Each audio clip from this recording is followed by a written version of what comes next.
Hi, I'm Sean Haydari from York Region Food Network, part 2 of Prep and Prosper. Today's focus is going to be chicken. We primarily wanted to focus on chicken breast just because of the ease of using it, so skinless, boneless chicken breast. Not much you need to do there, and it's pretty versatile. You can use it in sandwiches, soups, as I'm going to show you, pizza, quesadilla, tacos, you name it, chicken salad, sandwiches. And I wanted to also look at different types of chicken, so you have halal, chicken drumsticks. They didn't have chicken breasts that were halal at the grocery store. Halal will typically be a little bit more expensive than the regular stuff, same as kosher, just because I guess there's extra processing there going on. And then I have some of the different types of chicken. These are both skinless, boneless, but you'll see here that one is humanely raised, grain-fed, which I'll show you later. Grain-fed is redundant because usually chicken feed is 85% grain anyway, so they're all pretty much grain-fed, so it's a redundant thing to say. It's like certain things at a grocery store that are gluten-free. It says gluten-free, but it's naturally gluten-free anyways, so it's just a marketing kind of ploy, a tactic for them to just make it look like a better product than it really is. Air-chilled, so that's something carbon zero, so made by a carbon-neutral company, so it's just a Maple Leaf Prime raised on Canadian farms. So they're putting all these labels on it versus this one, which has, I think, 0 labels on it. Because I want this to be versatile and I want to use this in multiple dishes, not just soup, and I'm doing a prep-focused kind of a tutorial here, I'm going to roast these in the oven. I have the oven set to 400 degrees Fahrenheit, and I'm gonna get it seasoned for now, and I'll let you know how long it's going to be in there for. I have my 4 halal drumsticks here, chicken drumsticks.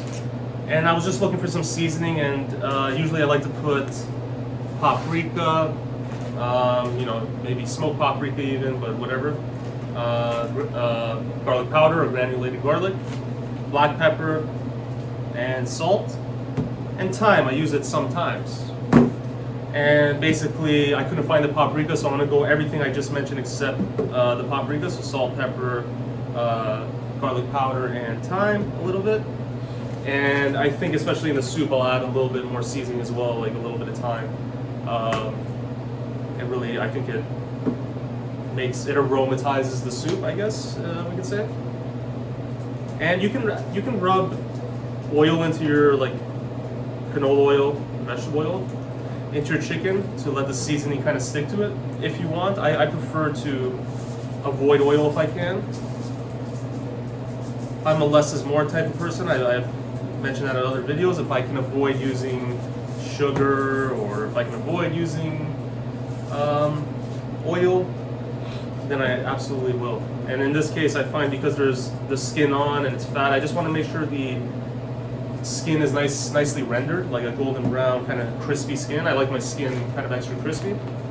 And that's another reason why I put the oven to 400 versus, say, somebody might say put it at 350. What's the difference? Well, the difference is at 350 you would have to cook it longer, and your skin wouldn't end up, the skin on the chicken wouldn't end up as crispy because you're not dealing with this high of a heat.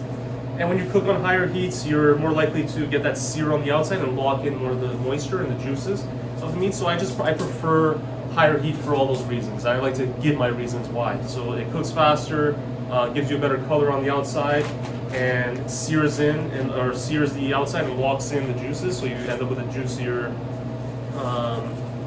piece of chicken at the end of the day. So to me, it's a win-win-win, you know? That's why I do it that way. So I've seasoned one side, and when I put my chicken, let's say I'm doing like chicken wings or drumsticks like this, or maybe skin on chicken breast, skin side up when I put it in the oven. I always like to go skin side up. And you can see here that I'm using gloves.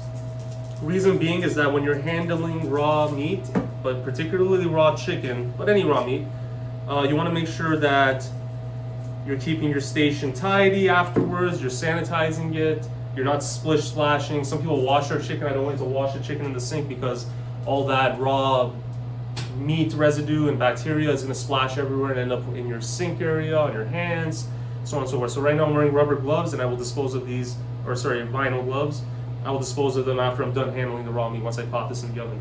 And I'm only using my left hand to really touch the chicken when I need to, so I can keep my right hand active for seasoning and grabbing things when needed. And right now I'm not really, as you can tell, I'm not I don't measure. I just dropped a little bit too much salt there, but I don't measure my seasoning. I just kind of eye it out, and I'm doing it very slowly right now because I'm kind of talking as I'm going along. And I like to make sure that I can visually see that the seasoning is evenly dispersed onto the chicken, and you can try to evenly get all sides and stick it onto the chicken as best you can. Because I didn't use oil, it's not going to stick as well as if I were to use oil. Using oil is fine, it's my preference here. And I find that I get a nice crispy skin if I don't use oil, just by letting the fat itself kind of render in the heat and act as that agent that the oil would have been. Okay. So I have my parchment paper here, the chicken is nice and seasoned. I'm going to check it after about 30 minutes or so at 400. I gotta double check. I'm not very good with timing either, but I'll check it after 30 minutes, and usually I can tell by touching it how firm it is. If it's a little bit too mushy, like raw meat would be, then obviously it's not cooked. And also when juices are translucent, when there's no more blood, when it's not opaque, when there's no color in the, like you don't want to see blood running out of your chicken, obviously. So I'm going to take off these gloves and throw them out. And also I'm going to wash my hands just to be extra safe, and I will sanitize the station. Be right back.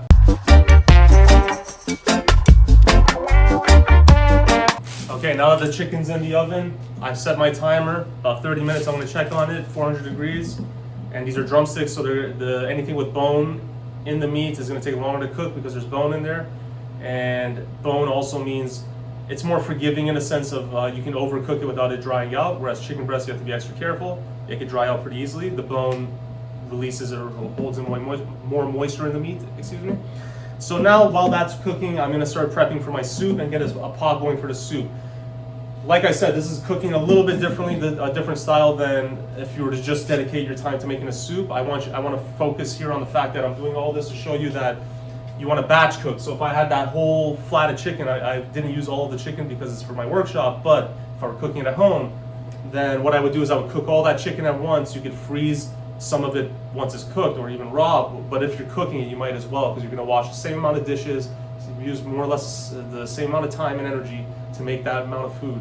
So you might as well do it all at once. You could freeze some for later, like I said, put some in a side later for maybe a entree, like a chicken rice veggie entree, chicken mashed potatoes entree, or put it into a chicken salad sandwich, a chicken sandwich like we were talking about earlier, chicken taco, quesadilla, pizza, you name it.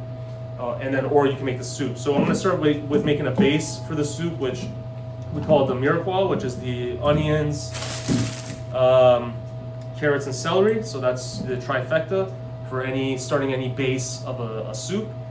So like I said, onions, carrots, celery. And then we're going to add a couple other things that we have lying around here. And so what we have are some nice tomatoes, some bell peppers, and a couple of potatoes. So I'm just going to wash these. And once I've washed them, I'm going to chop them up and I'm going to get the pot going, starting with the onions. And if I have garlic, I'll add some garlic. I washed all my produce, still soaking wet, nice and clean. And the reason I want to be extra thorough with my washing, I've mentioned it in my other workshops or video, I don't know. I use the skin on all my stuff. I don't peel my potatoes, I don't peel my carrots. It equals less waste. There's some nutrients in there, some fiber, so I want to keep that. It's just people are scared about the dirt or whatever.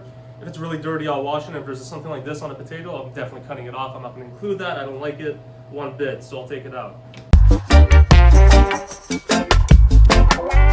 I got a pot of water going for my pasta, so what I'm going to do is actually cook this pasta separately, spaghetti.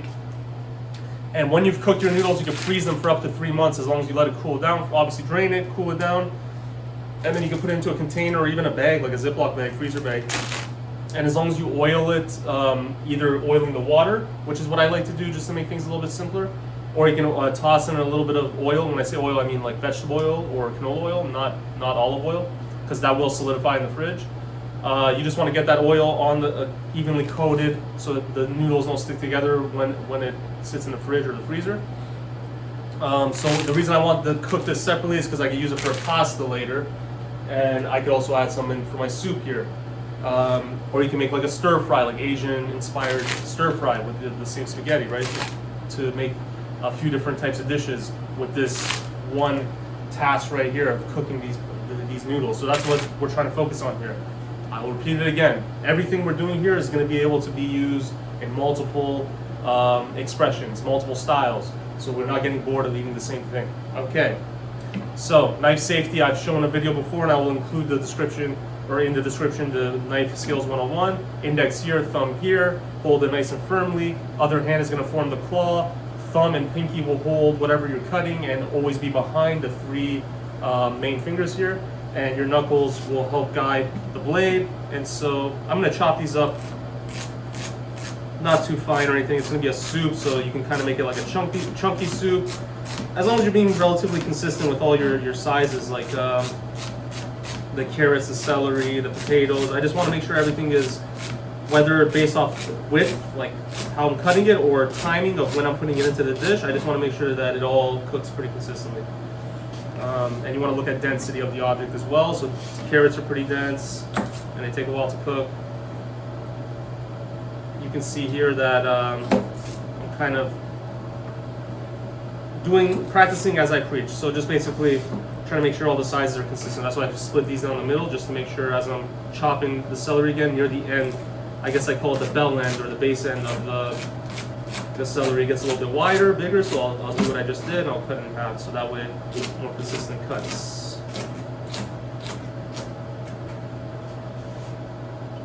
Okay. And I could just put, I'm going to put the carrots and the celery together. I'm going to start the pot off with the onions. Sorry, I was walking away while I was talking there, it was a little rude. I'm going to start the pot off with the onions, and then I'll add carrots and celery after, so maybe I should start chopping. There's another point I just came up with. So for my workshop, we're going to be baking potatoes separately. We're going to do chicken in the oven and potatoes baked just like this, not in aluminum foil or anything. I just want to get rid of that, it's bothering me how it looks. And you can use baked potatoes as a side dish. You can throw it into the soup, as I'm going to do, but I'm going to use it in the pot just for expediting this process here. And basically you can make mashed potatoes with that. You can smash them down, fry them in a frying pan. You can do, like I said, soups with it.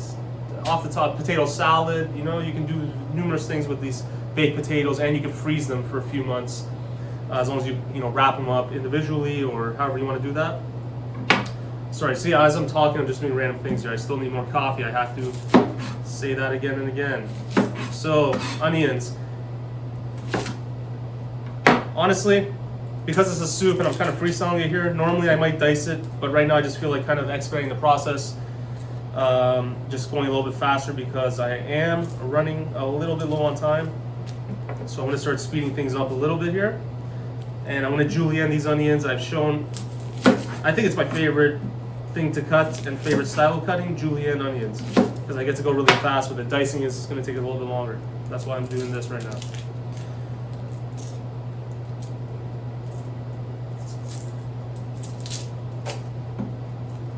And actually, this will be so quick, I'm going to turn the pot on in advance, get it starting to heat up, because you want to make sure the pan is hot or the pot is hot before throwing anything in so it doesn't stick, and also you're not just going to cook it down to like a translucent mush. You're actually going to get some color and some flavor with the higher heat. Especially if you want to do something like caramelize your onions, which I'm not in this instance, but in general, you just want to make sure your pot or your pan is hot. You can even do a double whammy here, where I'm going to hold 2 onions, as you can see. Chop them real quick. That's the double whammy. Don't try this at home, folks.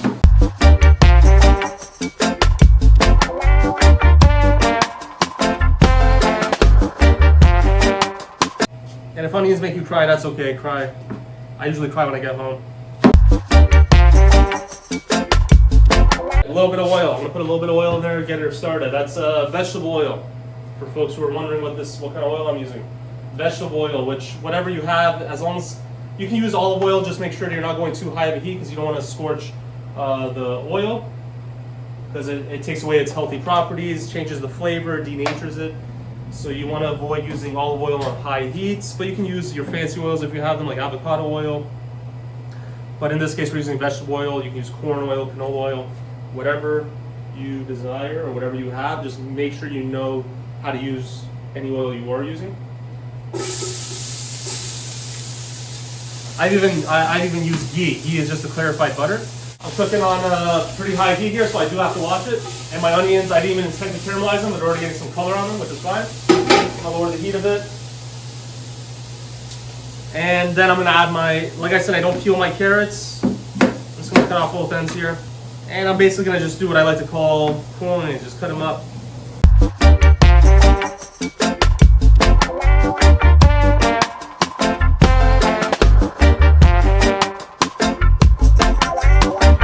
With soups, nothing has to be perfect. You just want to make sure you're relatively consistent in the way the sizes are, so they cook evenly. I'll say that again and again. I'm throwing the potatoes in first, just because I know they take a little bit longer than some of the other things I have here. While that's going in the pot, I'm going to get the pepper in there. And for the soup base, for the actual broth, you're going to need something like a bouillon, however you pronounce it, bouillon. So we can use something like this, I don't know if you can see it, or the cartons that you might get at the store, or if you make your own, that's great as well. It's actually extra great. That way you're using the chicken bones and you're making your own. I found the chicken one. The water to cook the pasta is boiling. I'm gonna add like an equivalent of maybe, I don't know, two tablespoons of salt. I've added everything except the tomatoes so far, like into this bowl. So I want to make sure that I'm not including the core. In you go. Make sure you get everything in there. Lovely. I'm throwing in my spaghetti. Just follow the instructions on the package. Usually it'll tell you right there. It says al dente in 6 to 8 minutes. Al dente just means bite in Italian, so it has a bit of a bite to it. It's not overcooked or anything. And 6 to 8 minutes. And you want to stir your pasta so it doesn't stick. Now, while things are cooking and working, what I mentioned in the last video is that this is a good time to clean. So, in the meantime, while things are working, I will be cleaning. See you soon.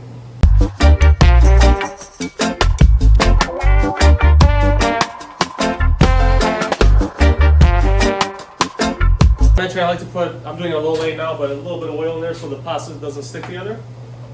Again, a little bit of canola or vegetable oil will do the trick. I'm gonna start putting some of this pasta water.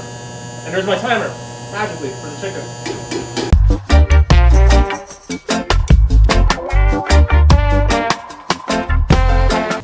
Yeah, they're fully cooked. 30 minutes is all it took in the, and this is a convection oven. Every oven is different, so there's a fan going. And yeah, very hot, wow. Very good stuff.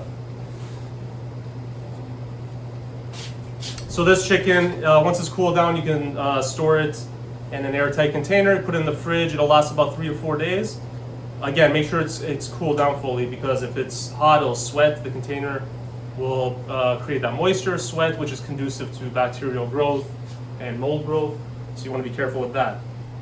When prepping pasta in advance for several dishes where you know it's going to be reheated, I would undercook it a little bit on purpose. So right now it's about there, like the al dente. I'm going to turn the heat off there. As far as the soup is concerned, I'm going to use 2 of these chicken bouillon cubes. Add 2 of these cubes, bouillon cubes. There'll be instructions on it, usually like, I think it was 3 cups of water per cube. Let me see if I'm right there. Yeah. So 3 cups of water, so I would need for the 2 cubes about 6 cups of water. I want you to know that I've decided to use the pasta water into the soup, so that's what I'm doing.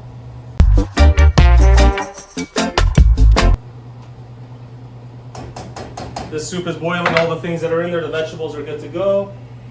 Obviously my chicken is set aside here, the pasta is set aside there. I'm gonna cut up pieces of chicken. You can use your hands once it's cooled down enough. As far as the spaghetti is concerned, you could also use your hands and rip it apart if you want, but I'd like to put it on a cutting board, try to line it up, just cut it into maybe 3s. Okay, lovely. Now I have my actual cutting board. See how this is still steaming hot? A little bit harder to handle than I would like, but for time's sake, normally I would let it cool down for keeping time here. I'm gonna just do it right now, and I'm gonna chop it, like I said, into quarters, something like that, and it's going right into the soup. The chicken smells good. You know, I would have liked paprika on this, but we don't have that, but it smells really good, and you can see the color and the crispiness on the skin. That's something that a lot of people will just throw like raw chicken into their soup and not get that same color, that same flavor, that same texture. This, on the other hand, serves a couple purposes. I could have had the whole flat cooked and use that chicken for other things as an entree with the baked potatoes that I mentioned. We're going to do in our workshop. And just being able to use it for several things and then freezing it even for later, like I said. I know I'm repeating myself here, but I just want to make sure that I'm getting that point across. I much prefer to use my hands to do all this, like pulling the chicken off the bone, but it's a little hot right now, and that's why I'm doing it this way. I just want you to know that. And us cooks, we always have to figure out, problem solve and figure out, okay, well, I don't normally do it this way, but I'll do it this way because for time reasons or whatever. Or we have to substitute this ingredient for that ingredient. You're always trying to freestyle and figure things out, play by ear. Make sure there's no cartilage. Straight into the pot.